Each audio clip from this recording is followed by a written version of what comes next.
Hi, this is my demo review of the MXR Bass Octave Deluxe pedal. I'll explain a bit about the pedal's controls first of all, and then I'll play through the pedal with different settings so you can really hear what the pedal is capable of. Remember to subscribe to Greg's Bass Shed here on YouTube by clicking the subscribe button, and also check out my other gear reviews after you've seen this video.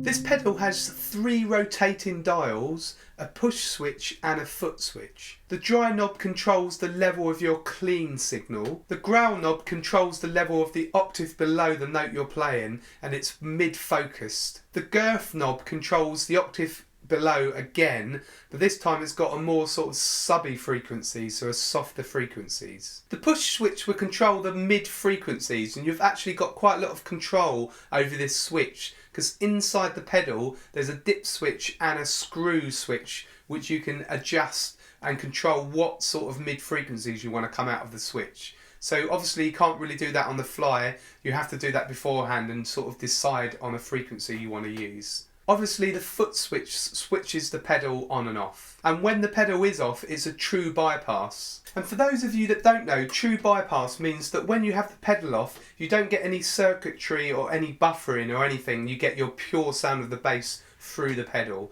and because some pedals alter slightly the sound of the bass. If it suits you at the time, you can just use this pedal as a mid boost pedal, so you switch all the octaves off and just boost the mids. But fundamentally it's a dual voice octave pedal. Now I'm going to play the bass through the pedal now, and I'm going to choose some different settings so you can really hear the pedal, and I'll put up on the screen a picture of the pedal so you can see what settings I'm using at that time.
Hopefully now you have a good idea of how versatile this octave pedal really is. I also used the Boss OC2, which has got a much more classic octave sound. But I do find this MRX pedal much more versatile. They're both great pedals though, and they suit different situations. If you found this pedal review useful, then please like and share this post subscribe to me here on YouTube, and remember to look at all my other gear review videos. You might also want to head over to gregsbassshed.com. That's my website where I've got a load more videos and bass resources. This is Greg for Greg's Bass Shed. I'll see you in the next video.